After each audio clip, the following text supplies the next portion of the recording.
보면 예수님께서 마가복음 가운데 가장 먼저 자연을 향해서 기적을 베푸신 것이 오늘 마가복음의 광풍을 잠잠케 하시는 기적의 내용을 보여줍니다. 성경에 있어서 가장 사복음서 가운데서도 이 뼈대를 이루고 있는 것이 학문적으로는 가장 중요한 가치를 두는 것이 마가복음이야. 그래서 마가복음을 기준으로 해서 다른 서신을 또 연구해 나아가게 됩니다. 그래서 이 마가복음은 주님께서 어떤 일을 어떻게 행하셨는지를 또 이야기하는 아주 중요한 또 본문이 오늘 본문 가운데 담겨져 있는데, 광풍을 잠잠케 하시는 그 기적, 그 예수님께서 베풀어 주신 그 능력과 기적들을 생각했을 때에 그러니까 주님의 행함은 기적을 빼고서는 이야기할 수가 없습니다. 그러면 예수님의 기적 자체는 성경 시대에 끝났는가? 그것을 이제 은사 종신론이라고 하거든요. 은사는 성경 시대에 끝났고 이 시대에는 나타나지 않는다라고 이야기하는 것이 은사 종식론입니다. 그래서 이제 그 장로교도 이제 보수 교단 쪽에서는 은사 종식을 또 이야기하기도 하거든요.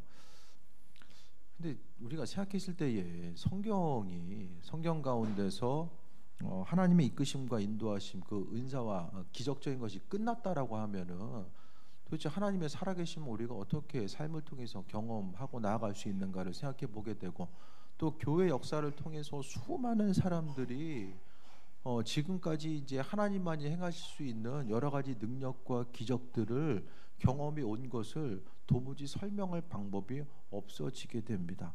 한국교회뿐만 아니라 세계 교회 역사 가운데서 하나님은 그분의 일들을 지금도 이 성경 시대와 마찬가지로 풍성한 일들을 행해 오셨고 인도하셨어요. 그러니까 어떤 사람들을 향해서 일하시냐면 지금도 믿음이죠. 그러니까 믿음 자체는 다른 것이 아니라 하나님의 능력과 기적의 역사가 성경 시대에 끝났다라는 믿음을 가지고 있는 사람들은 평생을 가도 그 인도하심과 능력을 경험할 수가 없는 거고요. 하지만 말씀과 동일하게 하나님의 능력은 지금도 우리의 삶의 여정 가운데 함께한다는 사실에 대해서 신뢰하고 믿음을 가진 이들에게는 그것을 경험하면서 살아가게 됩니다.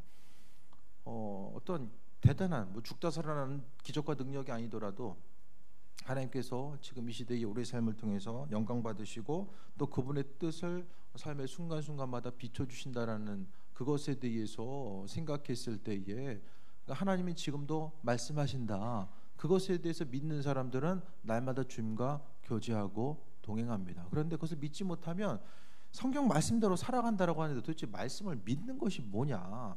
말씀을 믿는다는 게 뭘까요?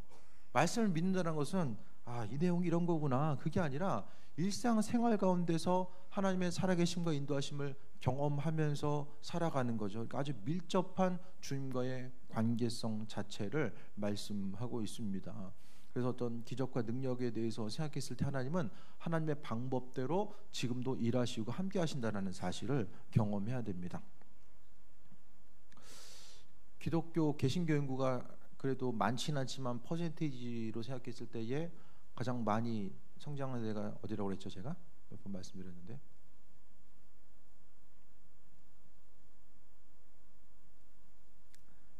딴 데 가서 설교했나 봐요. 이란이라고 했잖아요. 이란 뭐 몇 군데 얘기했으면 물어보지도 않아요. 제가 이란. 근데 이번 주에 어떤 일이 있었냐면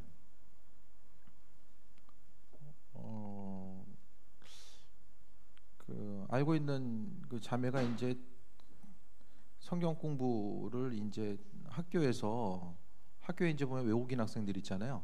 그 외국인 학생들을 이 전도에서 성경 공부를 가르치는데 이제 세계 각국에서 뭐 아프리카에서도 오고 뭐 미국 쪽이나 있는데 또 한 사람이 이제 그 이란에서 온 친구가 국내 와서 이제 대학을 다니다가 이제 전도돼서 예수를 믿게 된 거예요. 근데 이란 사람들이 이제 한국 문화를 되게 좋게 생각을 하나 봐요. 그래서 이란에서 와서 공부를 하기 위해서 왔는데 이제 그 복음을 좀 받아들이게 된 거죠. 그 이후에 이란에서 이제 어머니가 딸 본다고 온 거죠. 근데 와서 이 복음을 듣게 된 거예요. 복음을 듣고 나서 이게 정말일까 아닐까? 이란은 공식적으로는 100% 종교 하나입니다. 다 100% 이슬람교거든요. 근데 그걸 생각했을 때에 혼란이 생긴 거죠. 그래서 뭐가 진리인가를 생각했을 때에 밤에 꿈으로 나타난 거예요. 주님께서 꿈으로 나타나셔서 뭐가 진리인지를 비춰주시고 어떤 문구를 통해서 비춰주셨는데 영어로 된 문구인데 이 이란인 엄마는 영어를 몰라요. 근데 그 영어가 해석이 돼서 어쨌든 어떤 게 진리인가, 복음을 받아들이는 것이 맞는가 아닌가에 대해 생각했을 때에 한국에 있는 동안에 이 꿈을 통해서 몇 번 주님께서 만나 주신 거예요. 그 실제적으로 주님께서 살아계시고 인도하시고 복음의 진리가 무엇인지를 깨달아 알고, 또 이란도 옛날에 보면 개방의 시기가 있었어요. 70년대인가 개방의 시기 때에 그때는 이제 미국에서 문물이 들어가면서 이 성경책을 옛날에 그 할아버지인가 누군가가 그 어머니의 할아버지 되시는 분 성경책을 한번 보여준 적이 있는 거예요. 믿는 분이 아니었는데 그냥 이런 게 성경책이다. 그걸 한번 본 기억이 본인 머릿속에 이제 기억이 남았던 거죠. 그래서 뭘 말씀드리고 싶냐면은 그 말로만 듣던 하나님이 꿈을 통해서 지금 세계를 깨우고 계시고, 이란하면은 정말 이슬람의 대표적인 국가가 이란인데 그곳에서 하나님께서는 한 영혼이라도 깨우기 위해서 일하신다. 그것이 바로 기적과 능력을 통해서 일하신다라는 거. 그래서 지난번에도 말씀드렸잖아요. 이란에서 어떤 분이 목회자가 됐는데 어떻게 믿게 됐냐? 예수님이 벽을 뚫고 오셨다. 그렇게 고백을 하는 거예요. 그러니까 주님은 급하면 급한 대로, 또 믿지 못하는 그들에게, 그러니까 사도 바울도 다메섹 도상에서 만나 주신 게 급하니까. 귀로 들어서는 믿을 수 없는 사람이 바울이었잖아요. 그래서 환상 가운데 만나 주셔서 그를 변화시켰던 것처럼 지금 이 시대에도 하나님 만나 주신 거죠. 그러니까 지금 꿈으로 만나 주신다라는 것은 아주 상당히 보편적인 관점은 아니잖아요. 대부분의 복음을 받아들이게 되는 것은 누군가를 통해서 받아들이게 되고, 그렇지 않아요? 대부분 어떤 초자연적인 현상을 경험해서, 한국교회 초창기에는 그런 일들이 많이 있었고 뭐 지금도 그렇게 믿는 일도 있지만은 보편적인 현상 믿는 것은 누군가의 전도를 통해서 귀로 들어서 오게 되는데, 하지만은 지금 하나님께서 그 세계적으로 일하시는 모습을 통해 보게 되면 정말 뭐가 좀 급하게 상황들이 움직여가고 있다. 이슬람권을 통해서도 하나님께서 공략하시는 모습, 한 영혼이라도 구원하길 원하시는 그분의 뜻과 인도하심의 모습에 대해서 우리가 생각했을 때에 정말 하나님의 예비하심과 인도하심을 바라보게 됩니다. 그러니까 정말 주님 급하시기 때문에 계속해서 하나님의 도우심과 인도하심을 이제 나타내시기 위해서 기적과 능력을 사용하시는 거죠. 그러니까 주님의 일하심을 보면은 정말 주님 오심의 때도 이게 그렇게 먼 시가 아니구나, 빠르게 움직이시는 것을 보게 되면, 그러니까 주님도 급하니까 정상적으로 복음 들고 이란 가가지고 전하기 쉽지 않거든요. 그게 아니면 이제 비즈니스 선교를 해야 되는데, 그렇게 비즈니스 선교해가지고 늘려 나가는 것도, 복음을 전파하는 것도 이게 말처럼 쉬운 현상들은 아닙니다. 그러니까 주님이 직접 하지 않으면 그 상황 가운데서 할 수 없는 수많은 일들, 그게 아니라 보편적으로 선교가 가능한 곳에서는 선교사님들이나 아니면은 다른 누군가를 통해서 일하시는 거죠. 그러니까 주님은 그렇게 빠르게 지금도 일하시고 있다라는 거. 미세먼지가 많잖아요. 미세먼지도 마지막 때의 증거로, 자연현상 가운데. 성경 구절이 갑자기 기억이 안 나는데 발견하면 다시 한번 말씀드릴게요. 어쨌든 자연현상과 더불어서 점점 더 자연, 온 우주 만물의 하나님의 창조 질서가 파괴되고, 또 하나님의 도우심과 예비하심, 그 은혜를 경험하면서 살아가야 될 우리들이 모든 것이 다 파괴되고 있잖아요. 전에는 물 먹는 것부터 이제는 드디어 숨 쉬는 것까지 걱정해야 될 시기가 지금 다가온 거죠. 앞으로 미래는 어떻게 될까? 그걸 좀 생각해 봤을 때에 주님 오심의 때가, 지금 우리가 하루하루 이제 이게 먹고 사는 걱정하는데 또 다른 데 관심 두는 데 있지만은 좀 더 큰 시각 가운데서 세상 모든 것을 바라보고자 했을 때에 위기와 환란의 때, 사람들이 점점 더 경제가 발달하고 문명이 발달하면은 조금 더 쉽고 편안한 삶을 살 수 있어야 되는데, 다른 한편에서는 계속해서 해양 생물들은 플라스틱 쓰레기 먹고서 계속해서 둥둥 떠오르고, 지금에 있어서는 뭐 거북이라든지 고래라든지 큰 생물들만 떠올랐는데 앞으로는 이 물고기들도 계속해서 떠오를 거예요. 앞으로 상황들 자체가. 그러니까 사람들이 먹고 살기가 정말 힘들어지는 세상. 그 세상 가운데에서 하나님께서는 한 영혼이라도 구원하시기 위해서 이런 기적적인 능력과 인도하심을 지금도 베풀어 주신다. 그러니까 여러분 어떤 믿음 가지고 신앙생활하고 있으십니까? 목사님들도 보면 신앙생활 이렇게 하는 거야. 다 얘기하는 게 다 다르고, 각각의 책들을 보더라도 믿음 생활은 이렇게 하는 거야. 다 달라요. 그럼 도대체 뭐가 진리인가를 좀 생각해 볼 수 있게 되길 바랍니다. 여러분이 가지고 있는 신앙의 중심은 무엇입니까? 믿음 생활을 한다라는 거, 또 삶을 통해서, 그러니까 신앙생활하는 것은 이런 거라고 생각했을 때에 그냥 세상 가운데 어떤 것이 신앙생활 하는 것인가를 돌아볼 수 있게 되길 바랍니다. 여러분의 신앙의 목적. 옛날에 초창기에 그 복음이 우리나라에 들어와서 예수 믿으면 복 받는다. 그것이 이제 그 복 맞는 얘기죠. 이 세상에서 하나님의 은혜 가운데 복을 누리고 천국에서 복을 누릴 수 있는데, 이게 이제 점점 더 이제 변질된 거예요. 복 받으려면 예수 믿어라. 그게 이제 뒤바뀐 거죠. 그래서 복을 추구하는 신앙 자체. 그러니까 우리가 생각했을 때 저는 그러니까 믿음 생활 자체가 이게 보고 배우고 들은 게 좀 전통적인 신앙입니다. 그래서 여러 가지 방법론, 믿음 생활 이렇게 하고 저렇게 하고 뭐 고상해 보이는 여러 가지 것들이 있겠지만 좀 저는 단순해요. 단순하게 하나님 기뻐하신 일들을 행하고, 또 나머지는 그분께서 우리 삶의 전 가운데 베푸시고 인도하심을 좀 경험하면서 살자, 그거죠.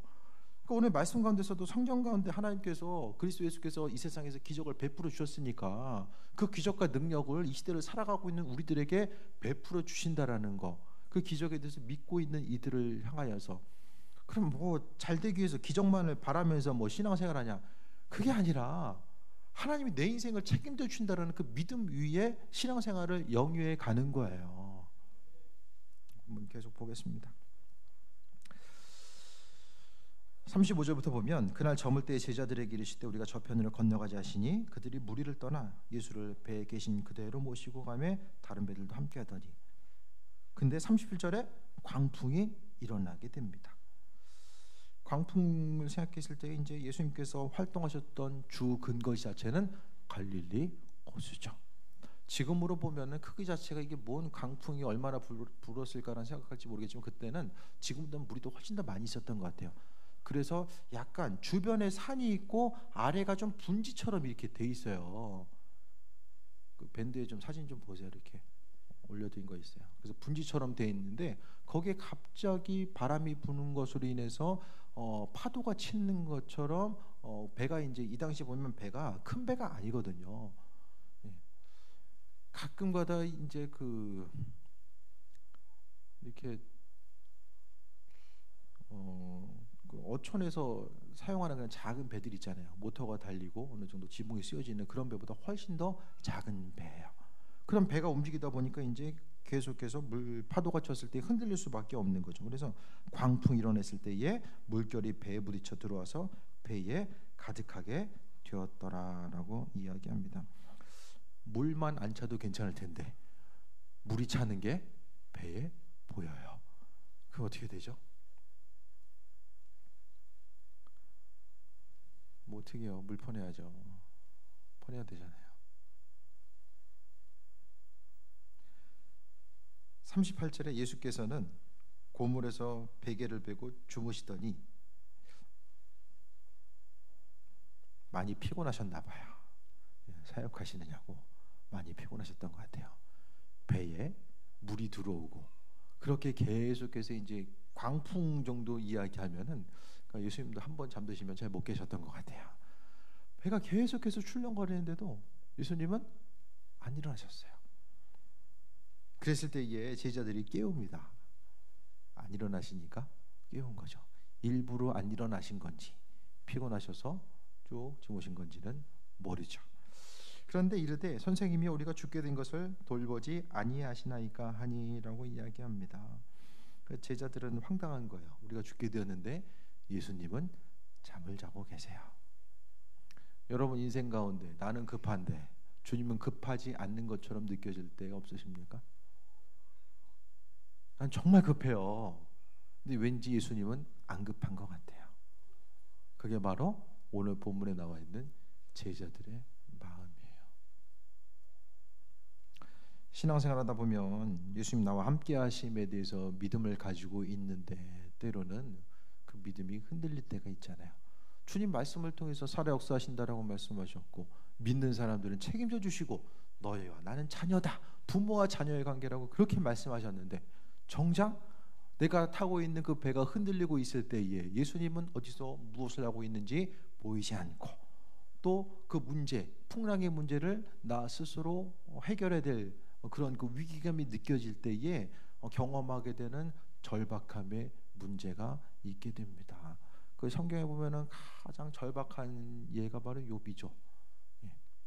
욥의 예를 통해 보게 되면은 계속해서 환난과 어려움의 모습. 그래서 하나님, 나는 빨리 죽었으면 좋겠습니다. 그런 얘기도 하고요. 계속해서 하나님이 나를 이렇게 만드셨죠. 심지어는 그렇게까지 이제 계속 얘기를 해요. 우리가 욥기를 읽을 때 1장부터 저기 이제 2장 언저리까지 읽고 뒤에만 읽으면은 다 이제 내용 보다 보면 그게 다인 것 같은데 그 3장부터 이어지는 계속해서 욥의 목소리에 귀를 기울이다 보면은 정말로 그 고난에 극한 고난 가운데 있는 한 사람의 이 본능적인 목소리가 무엇인지를 보게 되고 그런 목소리 가운데서도 나중에 하나님께서는 욥에 대해서 다시 한번 회복시켜 주시는 모습을 보게 되거든요. 그러니까 중간중간 욥기에 있어서의 계속해서 펼쳐지게 되는 한 3, 40장의 그런 내용들 가운데서 하나님께서는 그 순간 다 욥이 말하고 행동하는 거, 그 친구들과의 논쟁 가운데서도 하나님께서는 다 보고 계셨어요. 혼자 내버려 두신 것이 아니라 나중에는 욥이 한 말을 기억하시고 하나님께서 그 상황에 맞춰서 또 응답하시는 내용들도 보여지거든요. 삶의 순간순간에 그런 걸 또 기준으로 보게 되면은 오늘 본문 가운데 예수님은 제자들의 행동을 보신 것 같아요. 아무리 피곤해도 배가 흔들려가지고 광풍이 불 정도면은 그래도 알고 계셨겠죠. 그 상황 가운데서 오늘 예수님께서는 제자들을 향해서 은혜로 베푸시는 모습을 보게 됩니다. 근데 어쨌든 38절에 나와 있는 것처럼 이 모든 상황 누구나가 한 번쯤은 경험했을 이런 상황들, 나는 급한데 주님은 급하지 않는 것처럼 느껴진 이 상황들을 우리가 또 다시 한번 생각해 보게 됩니다. 그랬을 때 제자들이 예수님을 깨우게 됩니다. 예수님을 깨우는 거. 그러니까 그들이 행했던 것은 예수님에 대해서 깨우고 이야기하는 것 자체가 우리가 죽게 된 것을 돌보지 아니하시나이까. 기도 그렇게 해본 적 없어요? 주님 나 힘든데 어서 무엇을 하십니까? 내 상황을 지금 알고 계십니까? 시간이 이렇게 흘러가고 행해야 되고 해결해야 될 문제는 있는데 주님 이들 가운데서 이런 상황들 가운데서 주님은 어디서 무엇을 하고 계십니까? 똑같이 제자들은 물어본 것 같아요. 그러니까 중요한 것은 그러니까 이들이 행했던 것은 예수님께서 눈에 보이니까 직접적으로 가서 물어본 것이고 우리는 보이지 않지만 보이지 않는다라고 해서 안 계신 것이 아니라 여전히 우리의 삶의 활동 가운데 함께 하신 그분에 대해서 신뢰함이 분명하게 선행되어야 됩니다. 39절에 예수께서 깨어 바람을 꾸짖으시며 바다더러 이르시되 잠잠하라 고요하라 하시니 바람이 그치고 아주 잔잔하여지더라라고 합니다. 예수님께서 제자들에게 너네 뭐 이런 거 가지고 그러냐라고 말씀하지 않고 그냥 선포하셨어요. 바다더러 바람을 꾸짖는 거 또 잠잠하라 고요하라. 이게 예수님께서는 선포하셨잖아요. 선포. 우리에게 있어서 이 기도함에 있어서 중요한 것이 믿음의 선포가 또 얼마나 중요한가. 우리가 생각하는 것보다 주님 이거 해주세요 저거 해주는 것보다 믿음으로 선포하는 것이 훨씬 더 강력한 힘과 능력을 발휘할 때가 있습니다. 우리의 기도의 제목은 하늘과 땅의 권세를 우리에게 주셨다고 말씀하셨잖아요. 예수님께서 그런 권세 하나님으로부터 받은 권세를 우리에게 주셨다라고 이야기합니다. 전제 조건은 복음 전파. 복음 전파의 삶을 살려가는 이들이 바로 하나님의 능력과 권세를 가진 사람들이에요. 그러니까 우리가 복음 전파하는 삶, 하나님 뜻대로 살기 원하는 사람들이 믿음으로 선포하는 그 일들을 하나님께서 이루시고 인도하시는 것도 바람을 꾸짖는 것. 유대인들의 생각, 또 그들은 특히 바다는 사탄의 영역이에요.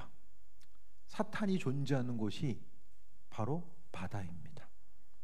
그렇게 생각했고 오늘 예수님께서도 꾸짖었다라는 것은 자연현상을 향해서 꾸짖었다라는 것도 있겠지만은 어쨌든 믿는 이들을 향해서 공격하고 있는 또 그 풍랑을 통해서 공격하고자 하는 그 어떤 그 어둠의 세력일 수도 있고 자연현상일 수도 있어요. 예수님께서는 꾸짖으셨다라고 말씀하는 거예요. 이 꾸짖다라는 것은 어떤 인격체를 향한 이 선포의 모습이 나올 수 있는 거죠. 인생을 살아감에 있어서 사단은 정말 방해를 많이 합니다. 여러분 인생 가운데 이거는 사단의 방해다. 그러니까 대부분 사람들이 모르고 지나가요. 이 사단의 공격인지 아닌지 그냥 눈에 보이는 오늘 그냥 광풍이 부니까 제자들은 풍랑이 부나 보다. 이때쯤이면 한번 불 때가 됐지. 그렇게 하고 이제 지나갈 수도 있는데 예수님께서는 꾸짖으셨어요. 자연을 꾸짖으시고 또 어떤 어둠의 세력을 꾸짖을 수도 있는 거죠. 여러분 인생 가운데 환난과 어려움이 있으면 대부분 이런 어려움이 왜 찾아올까라는 생각을 좀 해보게 되잖아요. 몸이 아프면 어떻습니까? 여러분 몸이 아프면 왜 아프지? 생각을 하잖아요. 몸은 왜 아픕니까?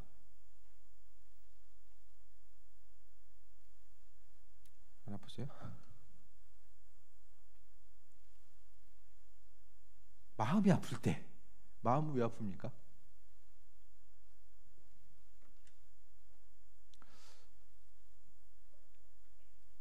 믿음 생활이 이렇게 왔다 갔다 할 때 성격이 원래 좀 그러십니까? 그럴 때는 성격이 왔다 갔다 하는 성격이십니까? 성향의 문제일 수 있지만 사단의 공격일 수 있다라는 거예요. 몸이 아픈 거는 많은 경우가 이제 유전적인 것도 있고 습관의 잘못도 있고 하지만은 사단의 공격이 또 분명하게 있을 수 있다라는 걸 한 번쯤은 더 생각해 봐야 됩니다.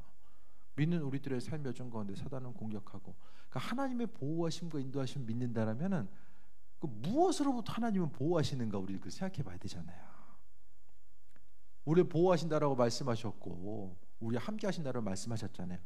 그러면은 반대로 어떤 대상이 있기 때문에 우리를 보호하신다라고 말씀하신 거고 오늘 그 대상에 대해서 성경은 분명하게 사단의 존재가 우리의 삶의 여정 가운데 계속해서 틈을 노린다라고 하는 거. 뭐 좀 해보려고 하면은 문제가 생기고 어려움이 계속해서 봉착되어 올 때 꾸준히 가려고 하더라도 계속해서 방해가 있고 의지가 흔들리고 믿음이 흔들리는 그 순간순간 원래 사람의 성향이 그래서 그렇습니까? 그 이면에는 또한 사단의 공격이 분명하게 있다라는 거예요. 믿음으로 살아가기보다는 세속화되는 것, 하나님의 도우심과 인도하심을 통해서 바라보기보다는 세상적인 관점에 의해서 살아가는 것. 믿음 생활하면서도 항상 그 부분을 경계해야만 합니다. 그러니까 사단은 끊임없이 계속해서 방해하거든요. 그 방해했을 때에 주님 사단의 방해로부터 우리를 보호해 주세요. 그런 것도 있겠지만은 예수의 이름을 통해서 날마다 선포하는 거, 이 선포 기도가 바로 능력 있는 기도고 선포 기도는 믿음이 없으면 할 수 없죠. 주변을 향해서 분명하게 선포해야 됩니다. 그리고 눈에 보이는 환경 가운데 오늘 예수님께서 잠잠하라 고요하라 하시니 바람이 그치고 아주 잔잔해지더라라고 이야기합니다. 자연 모든 만물이 반응을 해요. 왜? 사단까지라도 하나님께서 창조하셨기 때문에 자연 온 우주 만물은 하나님께서 창조하셨기 때문에 그분의 말씀에 의해서 반응하게 됩니다. 선포했는데도 반응이 즉시 안 나타나더라고 했을 때에도 실망하지 말아야 됩니다. 계속해서 믿음으로 선포하는 그 은혜 가운데 하나님의 능력이 그 삶을 통해서 표출되게 됩니다. 믿음 생활을 좀 재밌게 하나님의 능력 가운데 그분을 경험하는 좀 삶의 모습이 있었으면 합니다. 다른 어떤 것이 아니라 하나님 내 인생 가운데 살아계시고 인도하시고 그분의 뜻을 펼치시고 비춰주신다라는 그 마음의 중심 자체를 돌아봐야 됩니다. 그러니까 인간적으로는 할 수 없지만 하나님은 행하신다라는 그 부분에 대한 기대함과 소망함이죠. 우리가 이제 이번 주 말고 이제 다음 주부터 부흥회가 있잖아요. 사단은 계속해서 부흥회하는 거 싫어해요.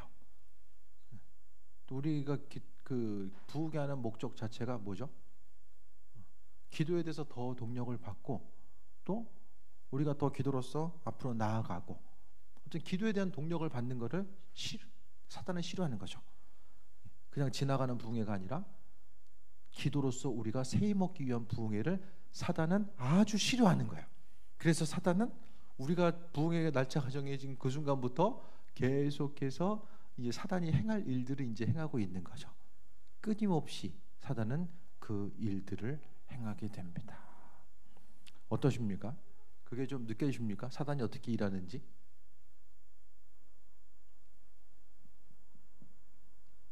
아주 치밀하고 계획적으로 일하고 있습니다. 저는 느껴져요.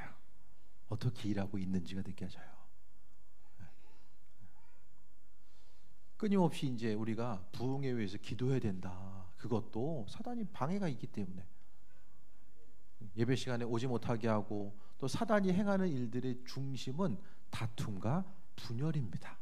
그래서 말씀을 집중하지 못하게 하고 또 멀쩡했던 가정 가운데 부부싸움이 일어나고 이제 이런 일들, 사람이 다치거나 또 어려움 경험하거나 또 말씀이 들려졌을 때에 그 말씀이 귀에 들어가지 못하도록 계속해서 방해하는 일들을 사단이 하는 거예요. 그러니까 우리가 부흥회가 은혜 가운데 이것을 통해서 한 발짝 더 도약하고 나아갈 수 있도록 기도해야 되고, 주일날도 계속해서 말씀드리겠지만은 여러분 삶의 여정 가운데서 이 부흥회를 통해서 내 믿음이 성장하고 또 하나님을 더 깊이 경험하고 나아갈 수 있는 하나의 또 귀한 이 도약의 기회가 분명히 되기 위해서는 준비하면서 기도해야 됩니다.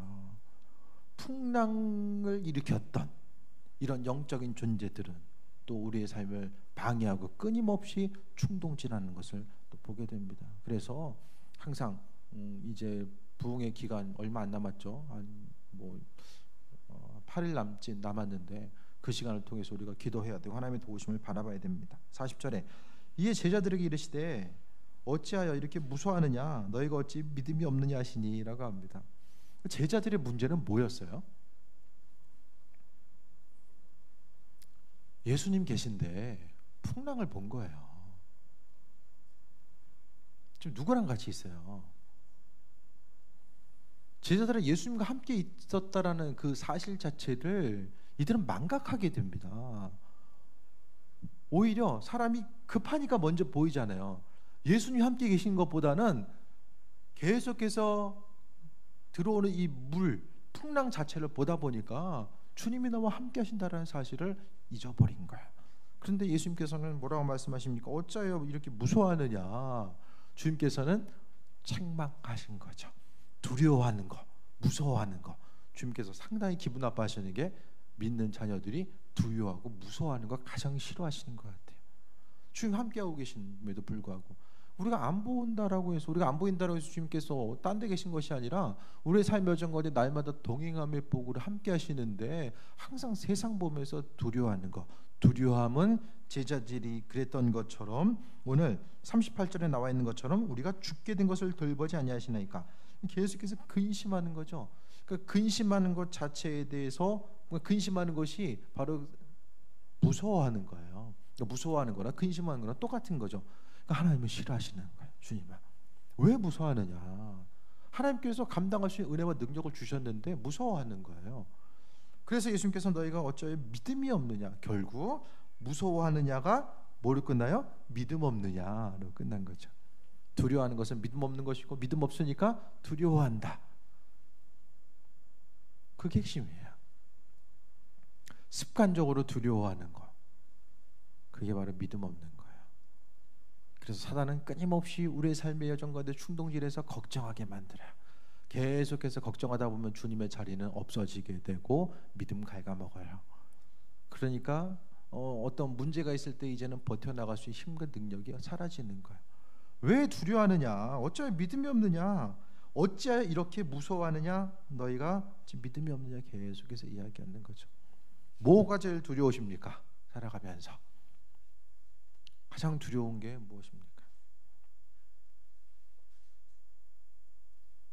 계속 두려워하시겠습니까? 그것으로 해서 책망받으실 거예요?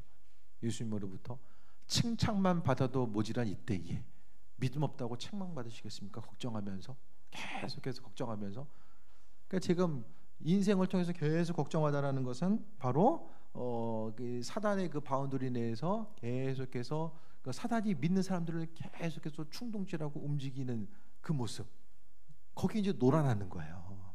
근심 걱정하는 거는. 제가 말씀드리잖아요. 지나가다가 새똥을 맞을 수는 있어요. 제가 말씀드렸던 것처럼 새똥은 맞을 수가 있어요. 그런데 새가 내 머리에다가 집 짓는 거는 막을 수 있잖아요.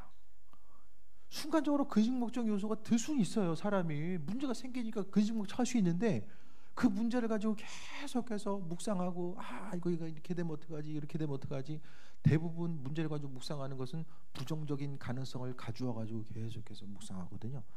그러니까 계속해서 문제만 생기고 그걸 통해서 사단은 걱정만 하게 하면은 저절로 믿음 없는 사람이 되니까 사단 할 바를 다 한 거죠. 반대로 뭐냐면은 주께 대한 믿음을 통해서 근심 걱정의 요소를 이겨내야 됩니다. 환경 가운데 어려움이 있을 때 주님께 대한 믿음, 풍랑까지라도 잠잠케 하셨던 그분의 은혜와 능력이 나와 함께한다라는 것에 대한 그 기대함과 소망함을 가지고 믿음으로 선포하는 거예요. 믿음으로 선포했을 때에 여전히 감당해야 될 어려움과 그런 고난의 순간이 있을 수도 있어요. 그러면은 그때는 또 주님께서 이 고난의 문제 나로 하여금 감당하게 하시겠지. 또 하나의 믿음의 원리를 작동시키는 거죠. 그것을 통해서 이겨나가는 것이 바로 신앙생활의 여정입니다. 믿는 자로서 저는 광림교회에 속한 모든 이들이 정말 하나님의 사랑과 인도하심, 그분의 능력과 예비하심을 경험했으면 좋겠습니다. 그래서 힘없는 신앙이냐 아니라 하나님을 경험하는 것, 하나님을 경험한다는 것이 날마다 어떤 기적을 경험하면서 문제로부터 맨날 일어나가지고 그냥 없는 것처럼 살아가는 것이 아니라 문제의 순간에 있든 아니면 해결되는 순간에 있든 내 삶이 여전히 그리스도 예수 때문에 기대함과 소망함을 가지고 그 자리를 지키고 살아갈 수 있는 그 능력을 이야기하는 거예요. 어떤 번영과 영광만을 바라고 그것이 번영과 영광에서 벗어나 있으면 뭔가 잘못됐다라는 것을 이야기하는 것이 아니라 심는 대로 거둔다라는 것도 무조건 심으면 하나님께서 무조건 거두게 하십니다. 단순한 그것을 넘어서서 내가 주를 위해서 충성된 일꾼으로 나아가고자 했을 때에 하나님의 사랑을 경험하고 인도하심 받아 나아가는 그 그리스도 예수를 경험하는 것. 그러니까 우리의 행함 자체는 뭐냐면은 내가 이것을 다 했으니까 하나님 이렇게 해주시겠지가 아니라 은혜 받은 자로서 감사의 표현이 바로 믿음의 행동이죠. 어떤 목적을 바라고 움직이고 행하는 것. 예수님 잘 믿으니까 그것을 통해 하나님의 은혜를 경험하는 것하고 은혜 받으려면 예수님 믿는 거하고 비슷한 것 같아도 그 본질의 차이는 너무나도 다르게 나타납니다. 그래서 오늘 본문 가운데 예수님 계셨음에도 불구하고 제자들은 그 예수님을 잊어버리죠. 그래서 믿음 없다라고 책망받으셨습니다. 예수님은 책망하실 때는 믿음 없는 거 책망하셨고요, 칭찬하실 때는 믿음 있는 거 칭찬하셨어요. 그러니까 주님께서 우리를 바라보셨을 때 아주 중요한 기준이 바로 최고의 기준이 바로 믿음입니다. 이 시간을 통해서 우리가 기도하는 것도 마찬가지죠.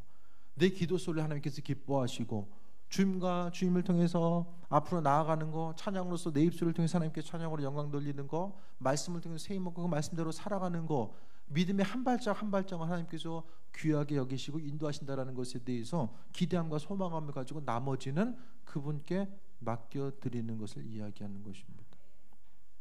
기복신앙은 뭐가 기복신앙이에요? 주시면 감사한데 안 주시면 마음이 힘들어지는 거예요. 그 있고 없고 때문에 내가 하나님을 판단하고 평가하는 거예요. 오직 목표 자체가 하나님 두 손에 쥐어져 있는 거기에 중심을 두는 게 기복신앙입니다.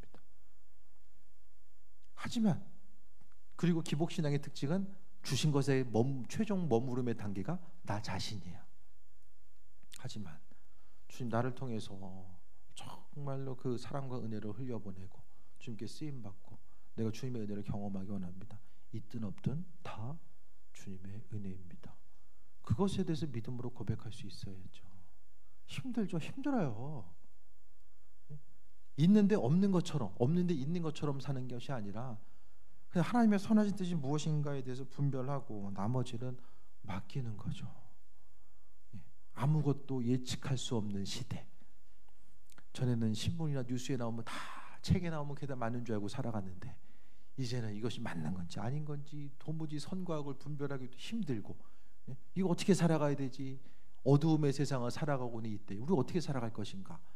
정말 그리스도에서 붙들지 않으면은 날마다 속고 살아갑니다. 속고 살아. 알아서 속고 또 몰라서도 속고.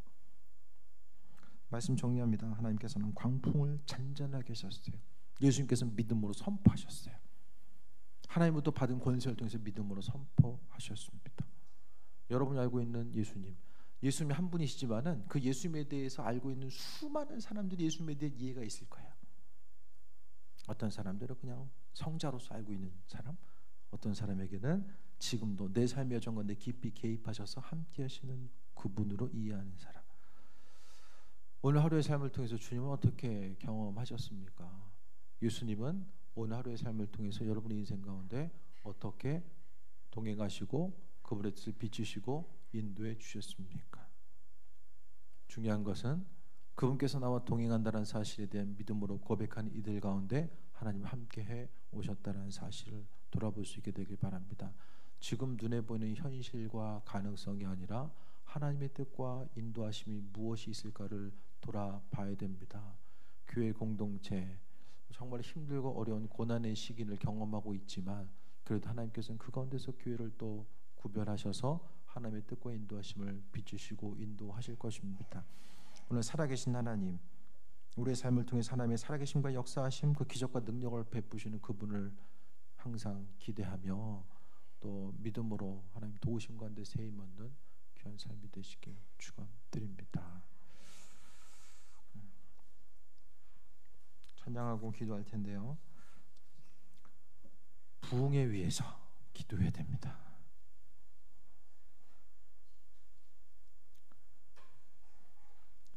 잊지 마시고 부흥에 위해서 정말 시간이 얼마 안 남았거든요.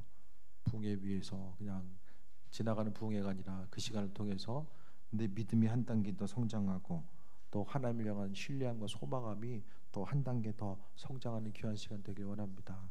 집회를 통해서 그리스도 예수를 경험하고 그분의 도우심을 경험하기 원합니다. 이 시간 또 찬양하고 기도하도록 하겠습니다.